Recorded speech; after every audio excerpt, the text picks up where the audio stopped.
大家好，欢迎来到 YouTube 频道詹姆斯的技术世界。这一期 Windows Server 2025知识分享，我们要来介绍 Windows Server 2025中非常基础但也非常重要的内容：本机使用者、群组以及本机安全性原则。影片中我会示范如何建立、登入与删除本机使用者，如何建立群组并将使用者加入群组，以及如何设定账户原则与本机原则。这些都是后续学习伺服器管理与 Active Directory 的基础知识。如果你对伺服器系统或网络技术有兴趣，欢迎订阅频道，按个赞支持一下。那我们就开始吧。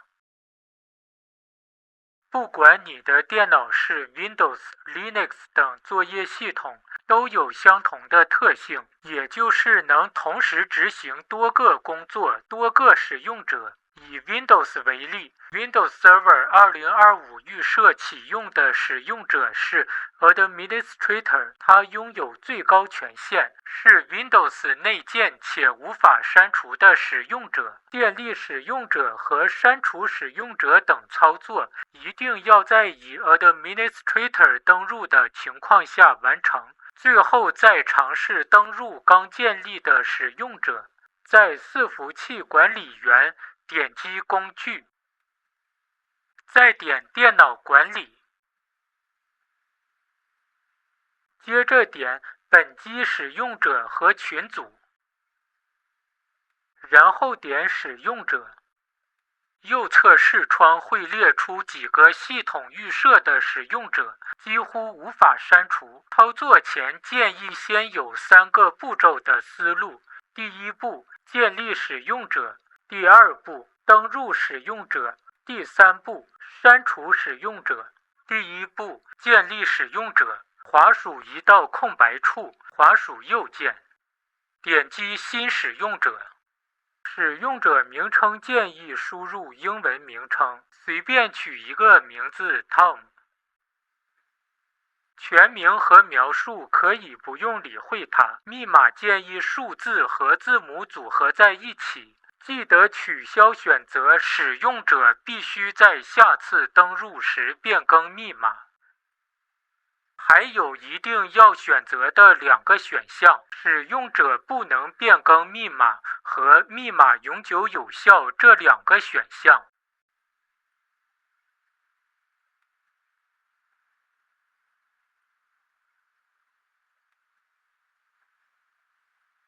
为什么要这么做？如果是在 Active Directory 的环境下，每个 Client 使用者都拥有自主修改密码的权利。对于整个区域网络不便于管理。确认好以上的资讯后，点击建立，点击关闭。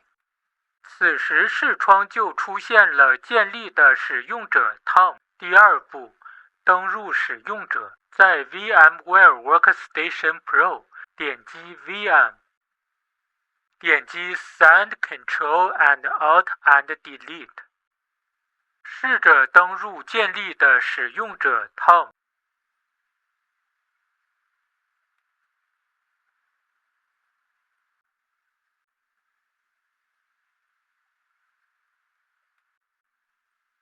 登入之后，会被要求重新建立桌面环境，照着提示一步一步完成。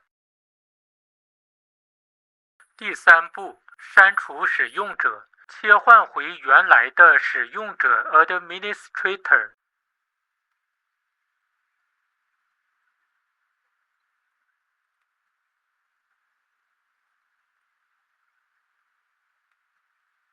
滑鼠移动到建立的使用者 Tom， 滑鼠右键，点击删除，点击是，再点击是。建立的使用者删除完成，被删除的使用者记得重新建立一次。后面会讲解将使用者加入群组。接下来说明什么是群组。简单来说，就是可以将多个权限相同的使用者归类在一起。群组可分为手动建立的群组以及系统内建的特殊群组。其中系统内建的群组被赋予特殊权限，无法手动删除或重新命名，而手动建立的群组则可以自由删除与重新命名。操作分为3个步骤：第1步，建立群组；第2步，加入使用者；第3步，删除群组。第1步，建立群组。在电脑管理点击群组。在右侧视窗中列出了许多系统预设的群组，几乎都是无法删除的。滑鼠移动到空白处，滑鼠右键，点击新群组，例如输入名称为 Sales Group， 点击建立，再点击关闭。第2步，加入使用者。找到已建立的群组 Sales Group， 点击它，再点击新增，在输入物件名称来选取中，输入已建立的使用者 Tom， 点击检查名称，出现相关资讯后，表示该使用者是存在的，确认资讯没有问题后，点击确定。此时使用者 Tom 已新增至成员，再点击一次确定。操作即正式生效。为什么要将使用者加入到群组呢？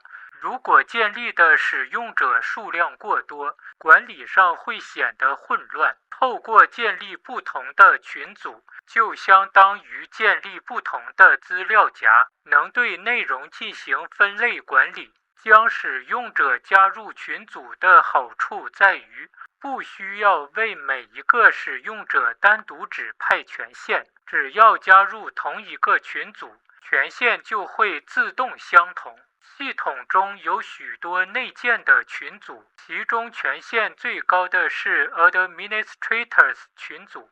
该群组的成员通常只有使用者 Administrator， 另外还有一个群组是 Users。 不论如何建立一般使用者，都会自动加入 Users 群组，不建议删除其中的使用者，否则 Windows 在 Administrator 使用者与一般使用者之间切换登入时，可能会出现问题。第3步，删除群组。选取已建立的群组 Sales Group， 滑鼠右键，点击删除，再点击是。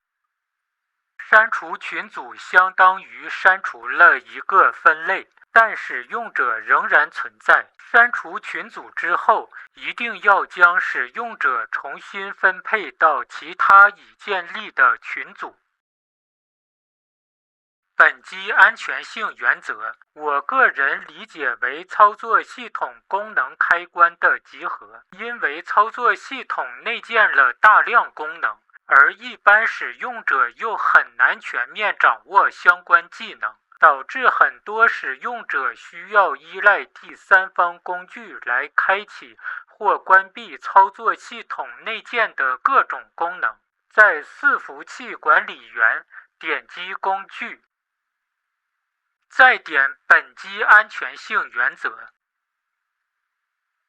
此时可以看到很多不同的原则，这里将会讲解账户原则和本机原则。账户原则分为密码原则和账户锁定原则。密码原则举例说明，当建立一个使用者时，如果想设定简单的密码，长度较短，且密码永久有效，就会涉及3个密码原则。密码必须符合复杂性需求、最小密码长度以及密码最长使用期限。将密码必须符合复杂性需求设定为停用时，设定密码可以只使用单纯的数字或字母。最小密码长度设定为0，密码长度就没有限制。密码最长使用期限设定为0，表示密码永久有效。如果设定为最大值999，则表示999天后密码会过期，需要重新设定密码。下面示范如何修改这些原则，操作时间不会很长。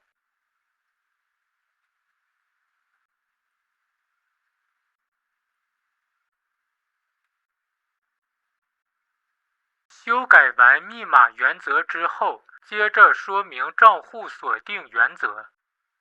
例如，在登录使用者时，若输入密码错误的次数达到系统预设的规定，账户就会被锁定一段时间。这里会涉及2个原则：账户锁定时间与账户锁定阈值。账户锁定时间原则若设定为0，当密码输入错误达到指定次数时，账户将会一直被锁定。建议设定为低于10分钟的数值，避免一般使用者在登录时等待过久。账户锁定阈值用来限制允许输入错误密码的次数，预设值为10，若设定为0，代表不论输入错误多少次都不会被锁定。一般建议将账户锁定时间与账户锁定阈值设定为相同或相近的参数，这也是 Windows 预设所建议的做法。下面将示范将账户锁定时间设定为低于10分钟，以及将账户锁定阈值设定为0。整个示范时间不会太长。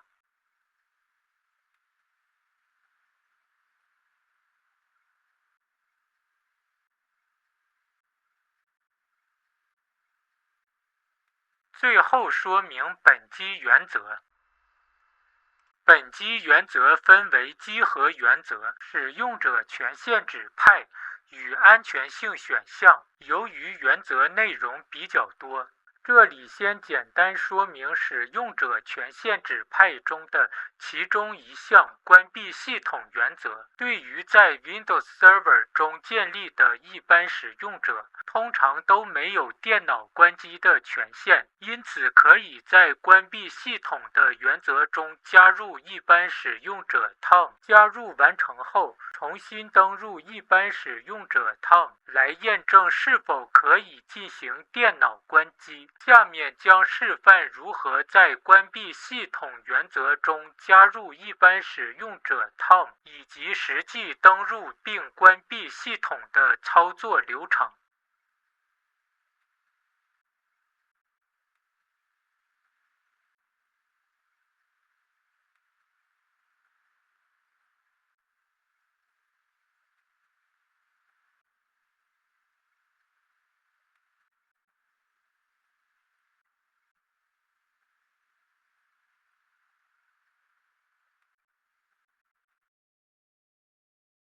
此影片讲解的内容分为本机使用者、群组与本机安全性原则，这只是基础教学。由于内容繁多，本影片不会全部涵盖，其中的使用者与群组也可以透过 CMD 指令操作。而本机安全性原则后续将会制作大量实际操作案例教学，学好本机使用者、群组及本机安全性原则的知识，将为后续学习 Active Directory 做好准备。以上就是本期 Windows Server 2025知识分享的内容，希望能对你有所帮助。如果你喜欢这类技术教学，记得订阅频道詹姆斯的技术世界，也欢迎按个赞支持一下。有什么想学习的主题，都可以在留言区告诉我。我们下期影片再见。